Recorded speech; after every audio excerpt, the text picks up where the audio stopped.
is wonderful. Ways of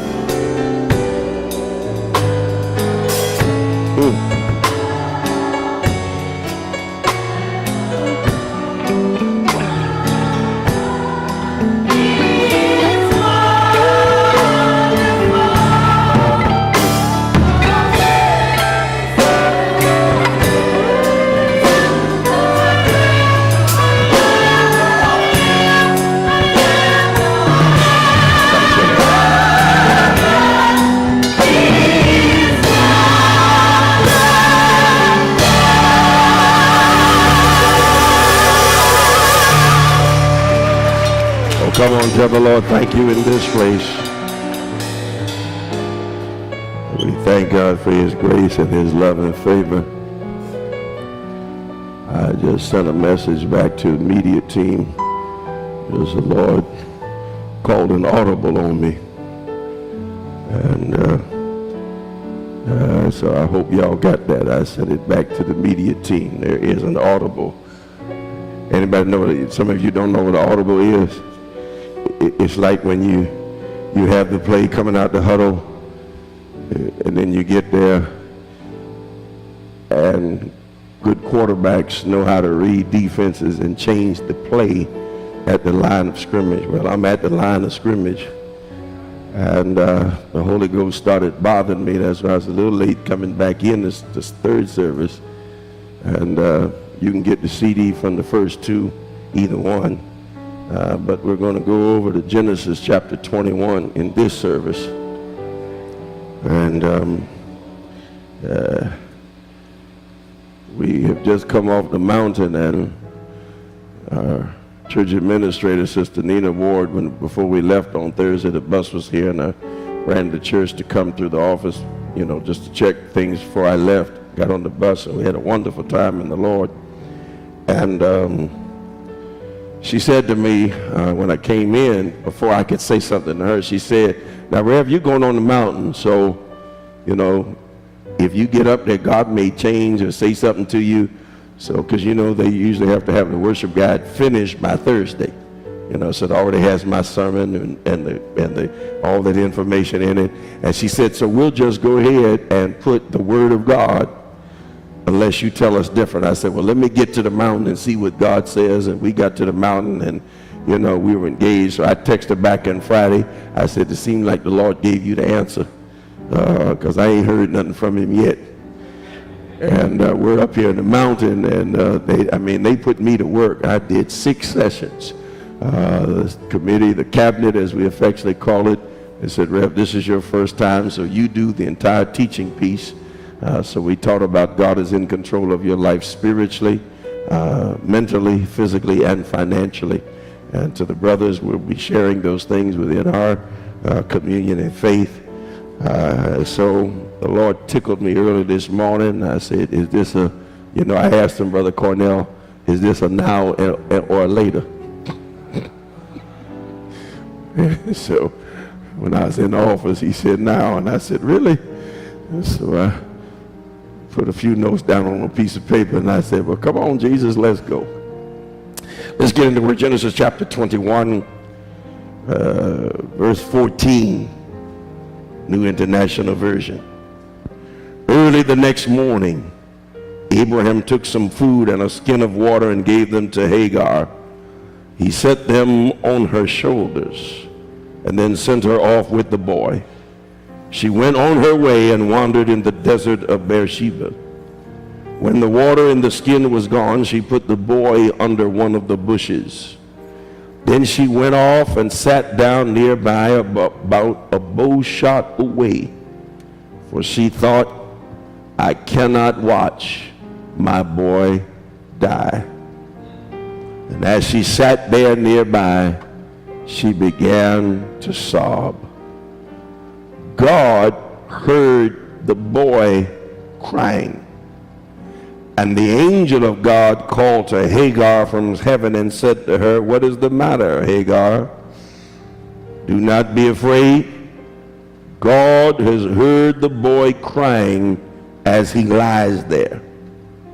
Lift the boy up take him by the hand, for I will make him into a great nation. Then God opened her eyes as she saw a well of water. So she went and filled the skin with water and gave the boy a drink.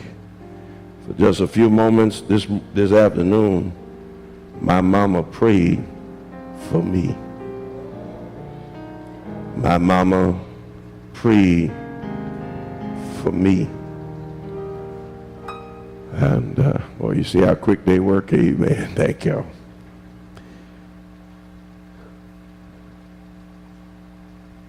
Too often now in this world, as I've said in the two early services, and it is the case in reality in too many places in America today. Today, while we're here, festive gatherings, and we have one of the families that worships up at North, their mother is 97 years old, going to see her this afternoon. And that's a tremendous blessing. We have mothers in this household of faith, generations, that have been a blessing to not just their own families, but families in this congregation and indeed in our community. But on today, there are mothers all over the country who are trying to push their way to church if they're going. They love Jesus, they love their church, but it's hard for them to go because when the clock struck midnight, December 31st, carrying us into January 1st, 2017, they never imagined that before getting to Mother's Day, Sunday, May 14th, that they would stop by cemeteries and bury their children before they got to Mother's Day. The mother of the young 15-year-old Edwards boy in Texas, my heart goes out to her because never in her imagination did she probably ever imagine that she would get to Mother's Day 2017 by way of the cemetery, her son being murdered by a police officer. She never imagined that. That is a travesty and a tragedy.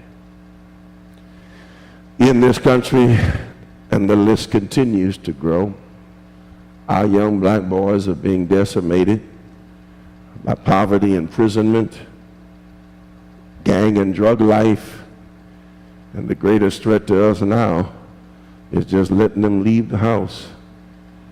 And those who are sworn to protect and defend, just a few percent of them, just a small percentage of them have forsaken their loyalty.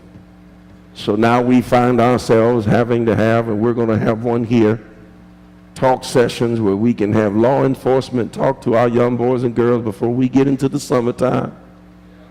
Help them understand, hello, can I say it like a Philly?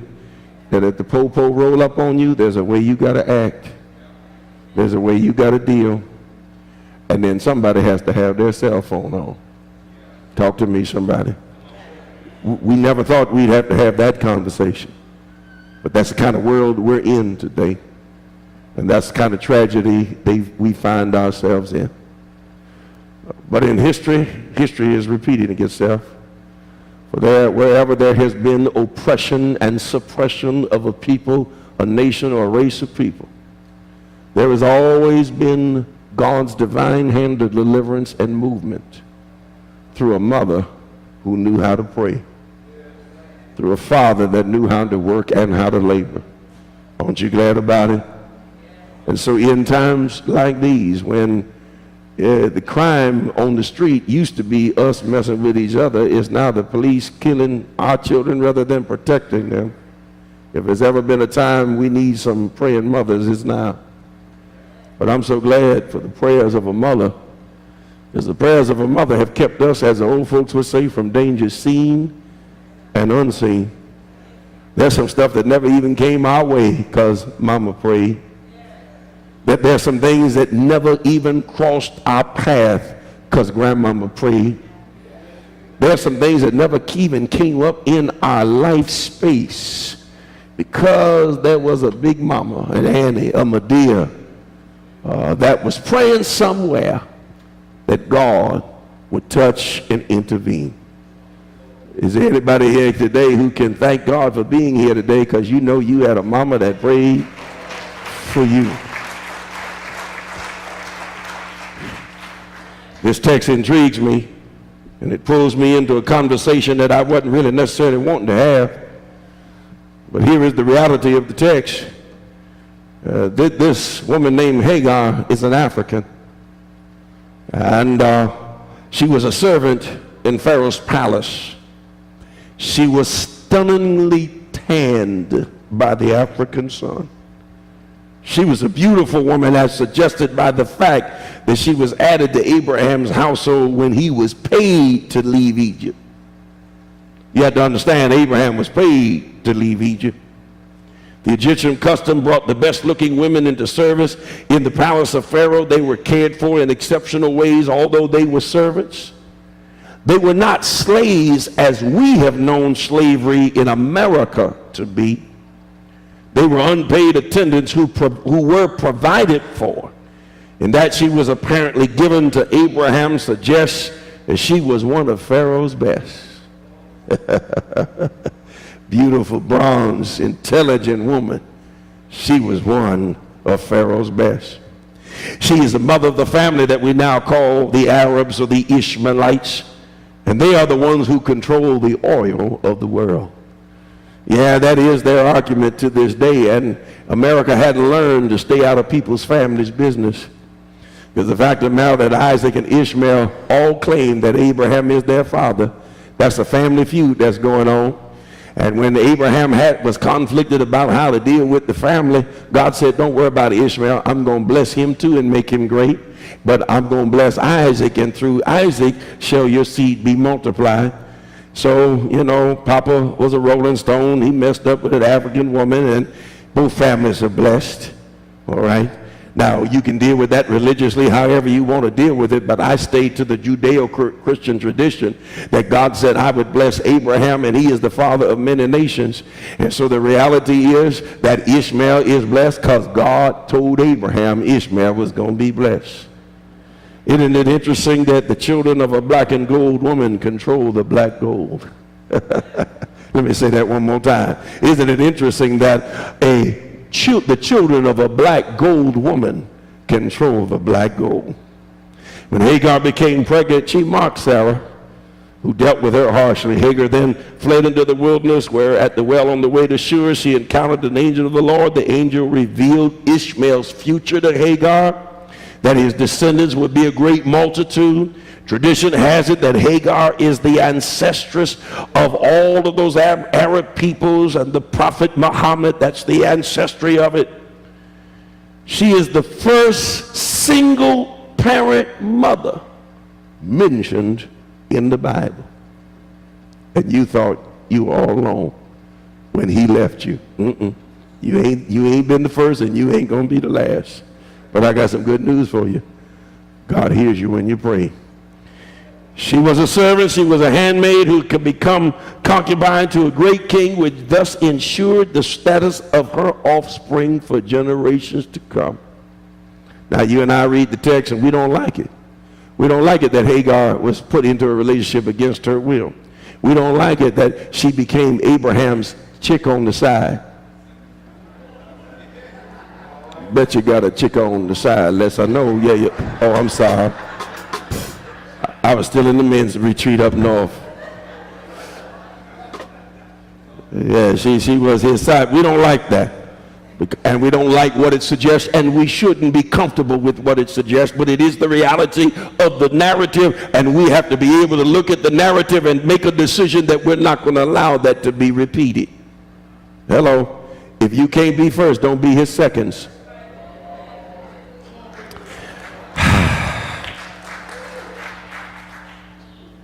Well, no matter how she got into the family, it's important to note that she is one of God's creation, and she should be treated with respect.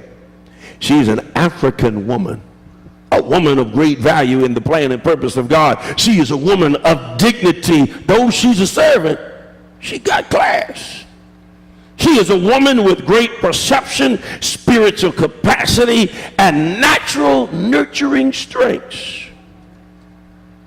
Now here we are. Sarah done finally got her faith act together. She done had a boy named Isaac. And then one day she sees Ishmael and Isaac Ishmael is taunting his younger brother, as boys do. She gets upset about that. She goes to Abraham and says, hey, you need, I ain't gonna say it like we said in the hood, but you need to put this woman out. I'm gonna let you figure that out. You need to put this woman up out my house. This boy ain't getting all my stuff. You know, she was a type A personality, and Abraham was a type S. That's what got him in the mess in the first place. Because about 14 years earlier, she had told him, go sleep with my slave and get a baby, because I can't have one. And he said, yes, ma'am. That's a whole nother lesson. We got to deal with a whole nother place. And so here we now, Ishmael's growing up, her boy is growing, Sarah's boy is growing up, and there's some tension in the household. Sarah goes to Abraham and says, you need to put her out our house. And Abraham goes to God. He's a little frustrated. He said, this is my child too. Yeah, well, you need to listen to Sarah. She's right this time. She messed it up last time, but she got it right this time, because there is a specific thing that I want to accomplish through Isaac, because that's the child of promise. This is the child of incidental interaction. However, because he is your seed, I'm going to bless him too. And so he wakes up, gives her about 1 month of child support.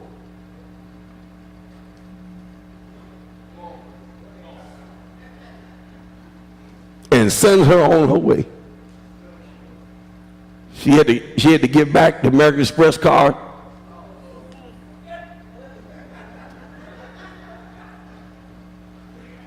You know, hello. Shit, no, you can't drive that camel no more. That's my camel. Sends her out with 1 month of child support. She gets out there trying to fend for herself, taking care of this child. She gets to a place, no government support, no help, no family. You took me from home. My family was Africa. Now I'm up here in the desert of Beersheba. I'm going to put this boy over here under this tree because I can't deal with his cry anymore. I'm going to go over here because I can't bear to watch my child die. We come into the scene. Here we are. There's 3 things in the scene that we want to take away. Will you walk with me for just a few more minutes? First thing that I see in the scene that ought to get your attention is, and it gets everybody's attention, is number 1, there's a baby who cries. Our babies are crying. They're crying out for help. They're crying and struggling for strength. They're crying and struggling for a better future. According to Save the Children, about 75% of children under 5 are going to fail because they didn't get the proper nurturing in their years of cognitive development. They are crying out because they have poor nutrition as well as poor prenatal and postnatal care. There are babies who are crying. You hear them crying all the time with pierce in their ears, pants falling down, tattoos on their body. They're crying because they need some help. They need some attention. They need some nurturing. They need some strength. And there's got to be some of us in here, and there are some mothers in here who are willing to roll up their sleeve and say, yeah, the baby is crying, but I got to take care. I got to figure out a way. I got to find a way. And even in the midst of most difficult times, there is nothing like a baby crying to stop and get the attention of an entire room. I had one at 7:30. He was making noise every time something was said. They hollered back, and I said, well, if I ain't got but nobody in the church, there's a baby up in here somewhere. There is a baby who is crying, and our sons and our daughters are crying out for men and women, fathers and mothers, to stand up and be what they need them to be. There's a baby who cries. When is the last time you took a crying baby in your arms just to feel what they feel? Why are they crying, Reverend? Some of them don't even know why they're crying. And I don't know if you're at you, but I've had the experience of babies crying, and when they cry, and you feed them, you burp them, you change them, you do everything, and they still crying. And so you stop and you ask, you know they can't understand you, but you stop and ask them, what are you crying for? If they could tell you, they would put it in sentences. Right? I'm crying because the lights in here are wrong. I'm crying because you painted the walls of the room and I don't like that color. I'm crying because you got me locked up in this jail. You call it a crib. I'm crying because y'all got that king size bed in the next room and you just putting a speaker in here and I need some attention. I'd really like to sleep in there with you. And matter of fact, if I slept in there with you, that would delay my having a brother or a sister. I don't know why they crying, they just cry. And if they could tell you, they would. Then I thank God for some mothers. And have you ever seen a new mother trying to handle a child that's crying? And sometimes the older mother's in the room after the mother has tried to go through everything and figure everything out. I can't figure it out. Some mother will come along and say, well, they probably teething. Oh, that happens? Yeah, they do. They get teeth eventually. All right. Have you put some Vaseline on their parts because they might be a little chafed? When's the last time you changed them? Because sometimes we don't think about that process when it's rolling along. And a baby can be happy-go-lucky, but all of a sudden something will set it off. But we thank God that there's a cry. Here's the interesting thing in the text. The text says that what got God's attention was the crying baby. And if a crying baby can get God's attention, how about us? Can we stop and take time with the babies of this world, no matter how old they are, because they have a need? Jesus wanted to hear the babies crying one day, and so some parents brought their children. I got to bring this crying baby to Jesus. But then the religious folks said, don't bother, Master ain't got time to deal with no children. And Jesus said, hold on, wait a minute, you're missing the kingdom here. Don't stop them from coming, because this is what the kingdom is all about. And I'm here to tell you, the church that has stopped hearing babies crying is the church that's already dead. Might as well go ahead and give away all your assets and fold, because you are already in the graveyard. You ought to hear some babies crying. There ought to always be some children running around the church that Brother Jones got to say and Brother Sister Johnson got to say, don't run in the church. I'd rather have them running in the church than running the streets. That's why we teach our babies to dance. Let them dance. They're going to dance out there. They're going to shake it out there. They're going to move it out there. So they might as well come on in the house and dance. Shake it up in here, then there won't be too much shaking left when you leave. Babies cry. And the second thing I see in the text that's so comforting, not only is there a baby who cries, there's a mother who prays. Oh, that's the essence of the text. For you see, watch how God deals with it. He hears Ishmael crying, but he answers Hagar's prayer. He doesn't come to Ishmael with the answer. No, I'm going to come to your mama, because if I give her the revelation, she'll have the power to be able to take care of you. And so just like when we travel on the airplane, they tell you if the cabin should lose pressure, oxygen mask shall fall down from the compartment above your head. Now take the yellow cup and strap and put it over your nose and mouth. Pull gently on the tube, knowing that oxygen will flow. Please know that if you are traveling with small children, or those that act like small children, put your mask on first and then assist others traveling with you. You think the airline invented that? God already knew. If I'm going to help this child, I got to help mama first. Mama is over here sobbing because she doesn't know what to do. She doesn't want to see the end of her child. She doesn't know what the future is. But if I come and visit her and get her up from where she is, she can move on from here. And the Bible says that he came and talked to her and asked her, well, why are you crying? What's the matter with you? What you doing over here? And she said, well, I've come to the end. Child support is over. I can't take him to court because I'm going to lose the case. I just wondered if this is the right church. I'm talking to the streaming audience. And I'm going through this thing and I can't bear to see my son die. She prayed and God began to speak.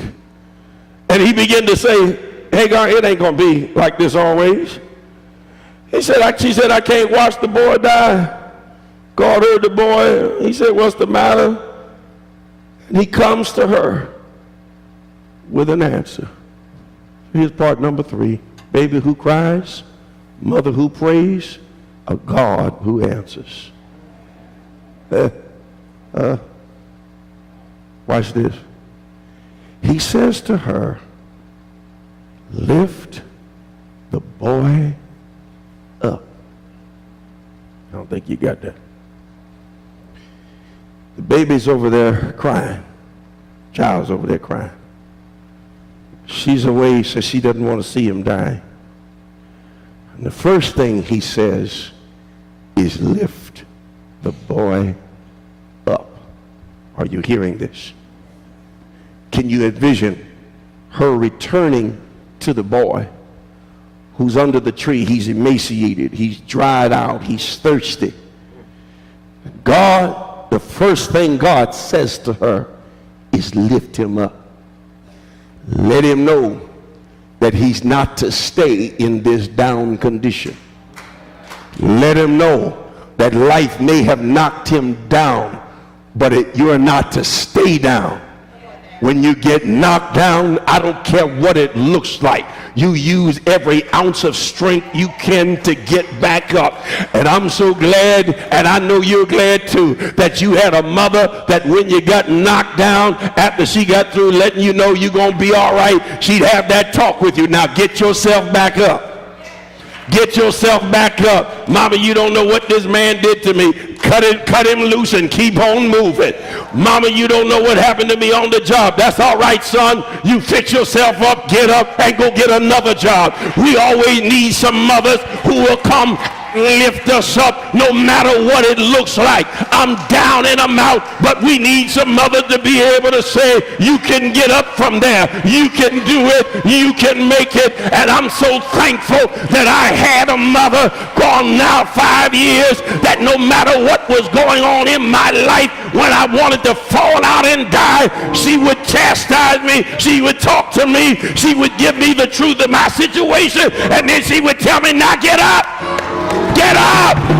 Don't stay where you are! Get up! I'm so glad I had a mother. So he says to her, he's weak, he's dehydrated, but lift him up. Which means, watch this, if he doesn't have any strength, who's got the strength? And that's what happens. Mother, sometimes God will put you in situations that you didn't know you had strength to handle. He can't get up on his own, but you can lift him up. The story is told about a young man who was working on his car. It was a Volkswagen. And the block slipped out from under the wheel, and the car fell on him. I believe, and don't quote me on this, but I believe his mother weighed about 110 pounds. And that Volkswagen, about 1,500, 1,800 pounds, was on her boy. And there was no help, nowhere in sight.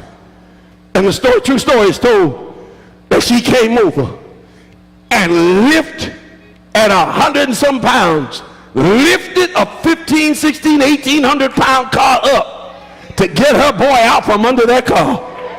Now, she never did it after that, but she had strength for that moment. Oh, I don't think you got what I'm saying. You think you can make it.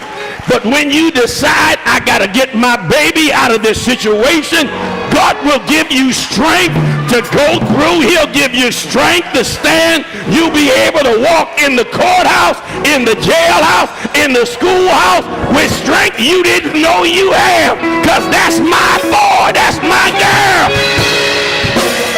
He will give you strength. Lift him up. I know he's weak, but lift him up. Lift him up. Lift him up. Lift him up. And in the next part, lift him up and take him by the hand.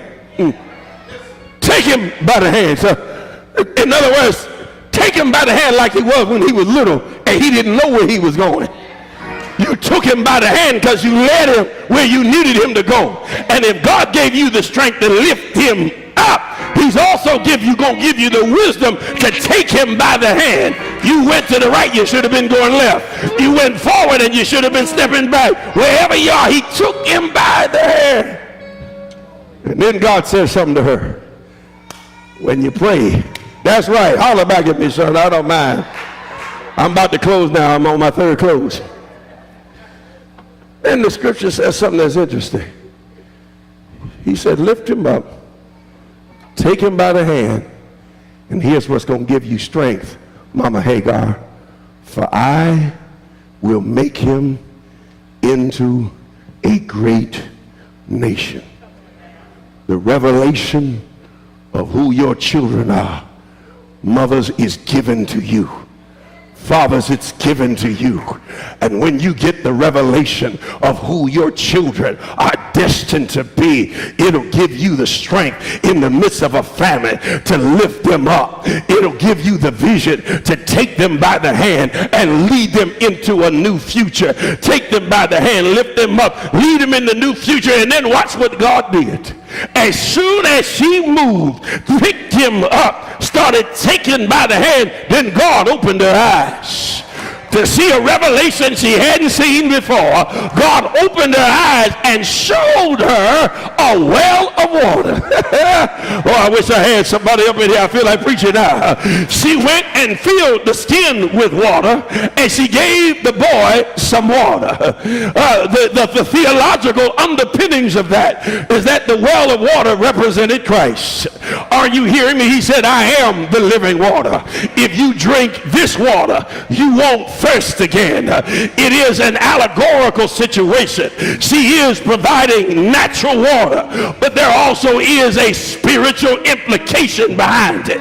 Because not only am I showing you how to get up, not only am I taking you by the hand, but also I'm going to provide for you. And guess what? God is providing for both of us, and here we are in the wilderness. That's what you need to understand about God. No matter what your circumstance, no matter what your situation is. Well, we're on section 8. Well, we got put out over here. Well, this happened over here. Be not dismayed. Whatever betide, God will take care of you. Beneath his wings of love abide. God will take care of you. Oh, do I have a witness here? I got to close now. I've been too long in the text. But I'm so glad I had a praying mama who knew how to pray for me. Because I've been like Ishmael. I've been in some situations dried out and laying down somewhere dying. But I'm so glad I had a mother who knew how to lift me up, take me by the hand, and show me the way to go. I wish I had somebody up in here. I believe you know what it means to have a mother praying for you, to have a father praying for you, to have a praying grandmother praying for you. And that's why you're here today. And because you're here today, you ought to give God glory. My mama prayed for me, had me on her mind, took the time and prayed for me. I'm so glad she prayed. I'm so glad she prayed. I'm so glad she prayed. I'm so glad she prayed.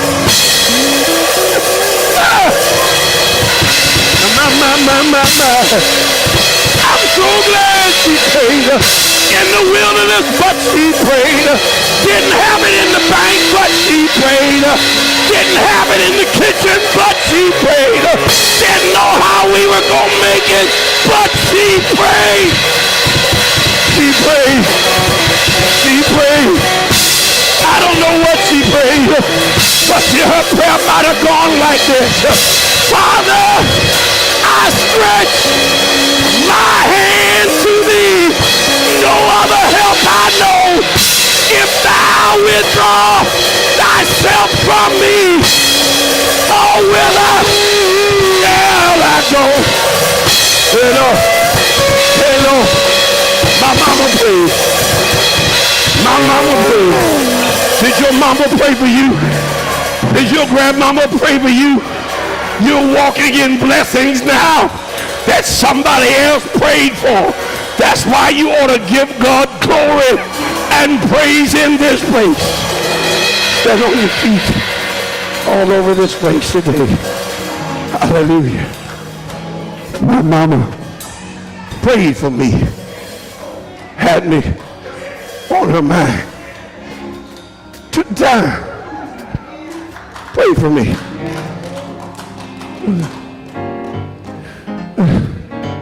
I'm so glad she prayed.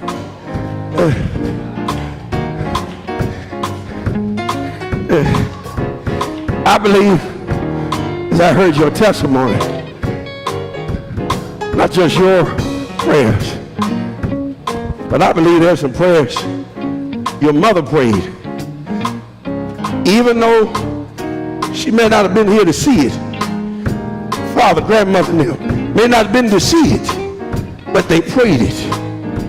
And that's the power of prayer. How many of you have had experiences? Your mother's gone and father's gone, and you say to yourself, "Oh, I wish my mama could see this. I wish my dad could see me now." Guess what? They already did. They already did. Because they had a Hagar encounter. And watch this. We don't know how long Hagar's life was. But what we do know for sure is that what God told this Ishmaelite woman, this African woman, came to pass through her son. I'm going to get it. Egyptian, African, Ishmaelite, and it's in the Hebrew Bible. I want you to get that in a minute. Hold on, you'll get that in a minute. She's an African woman. She's not in the Abraham covenant. She's from a different people, different race. She encounters Abraham. He's not the real major player in the story. The major player in the story is God. That connects her to God. When she gets in trouble, she prays. God said, "I'm going to bless your child." And the whole story, which has nothing to do with the Israelite journey, is in the Hebrew Bible.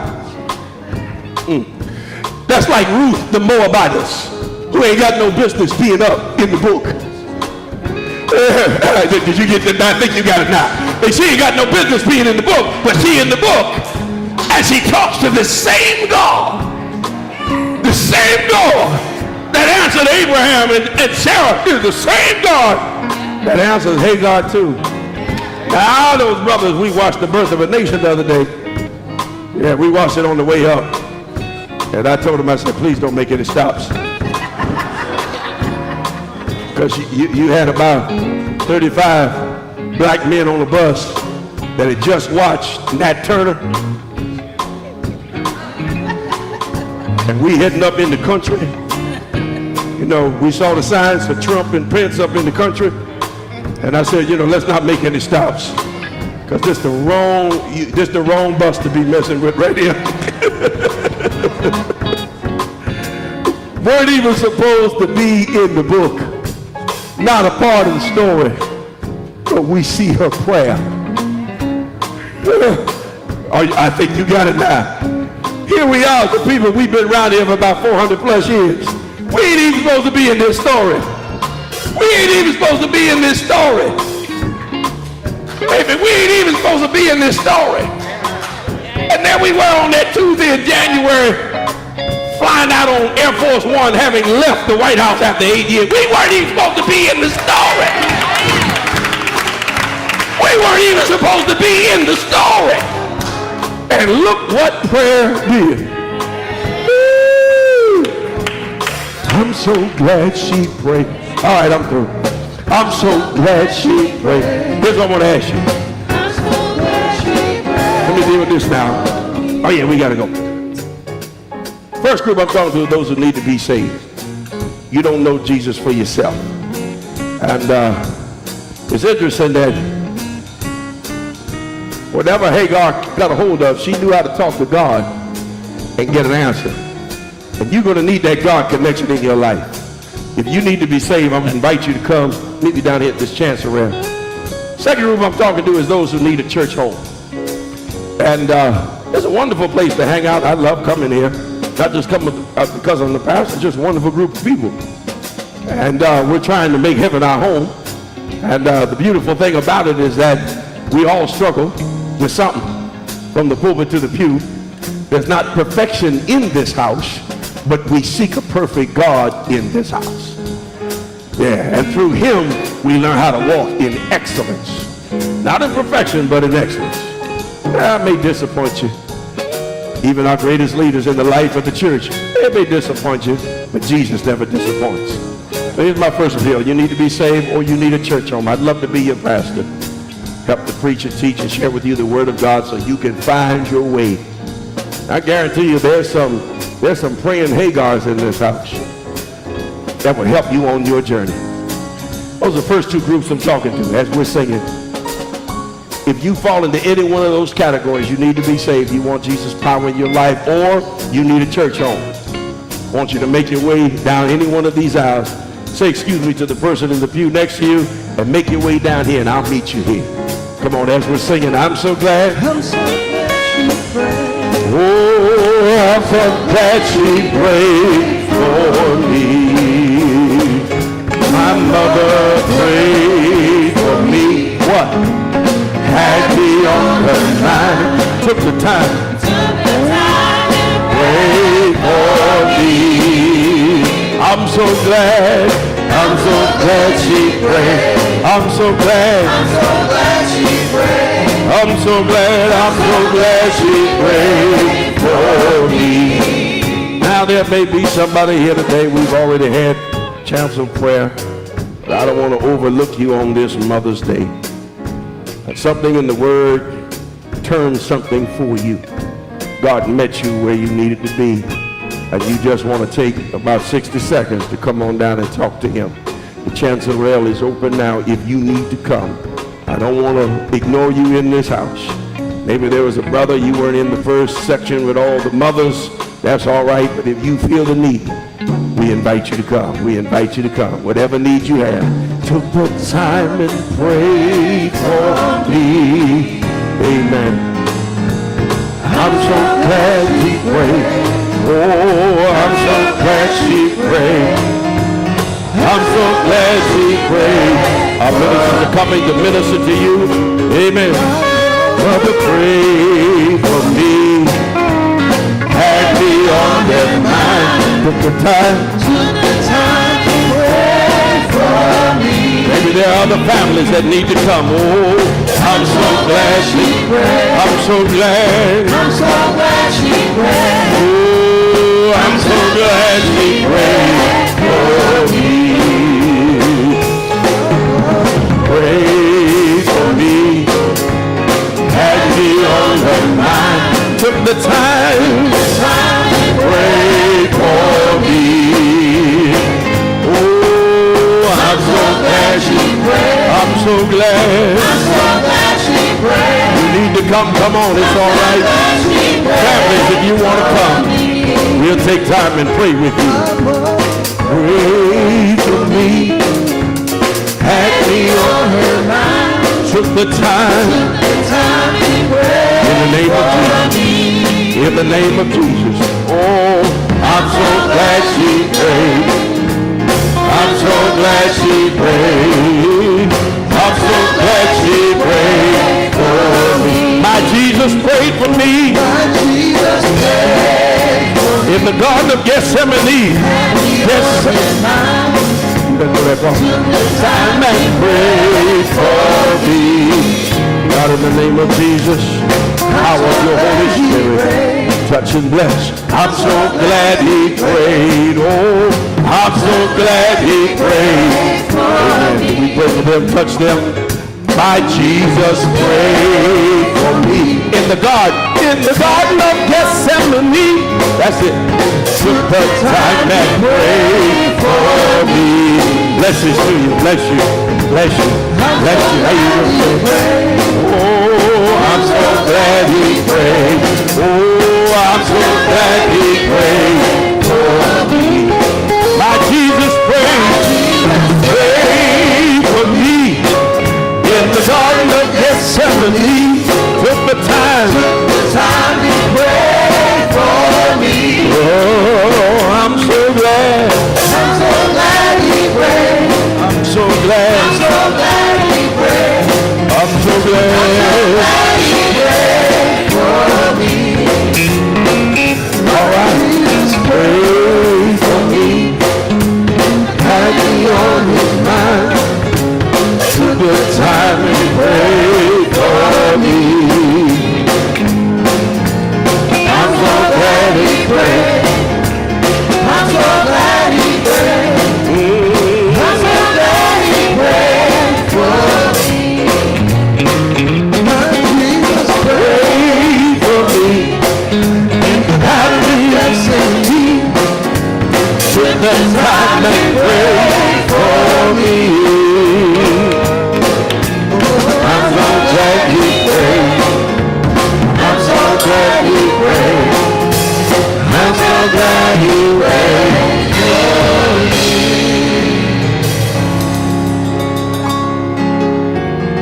Who's been offering?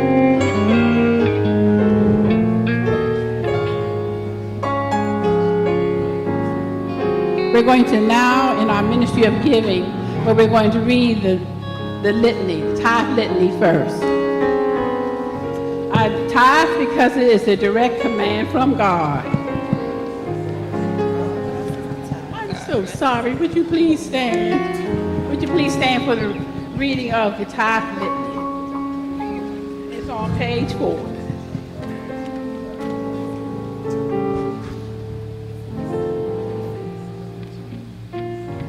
I tithe because it is a direct command from God. God blesses the tithe. I tithe because the tithe is holy unto God. The Bible is called the Holy Book.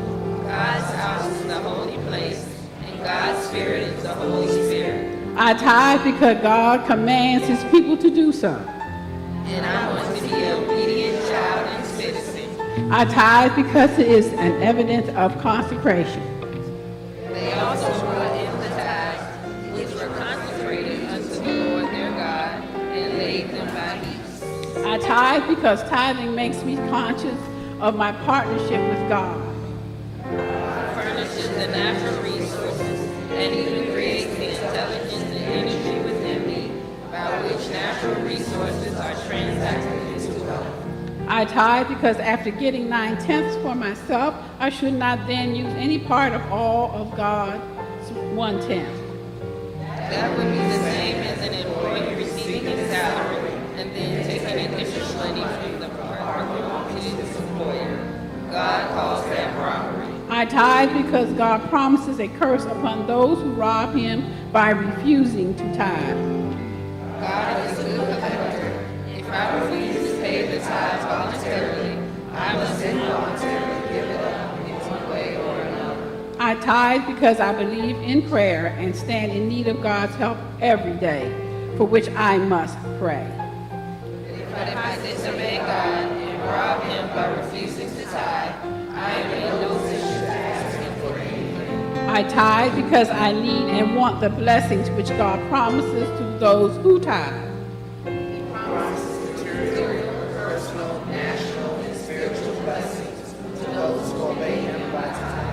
I tithe because the tithe is a debt which every man owes God. God is the first creditor, and debt to him should be paid first. Amen. Now to the ministry of giving, please follow the lead of the ushers.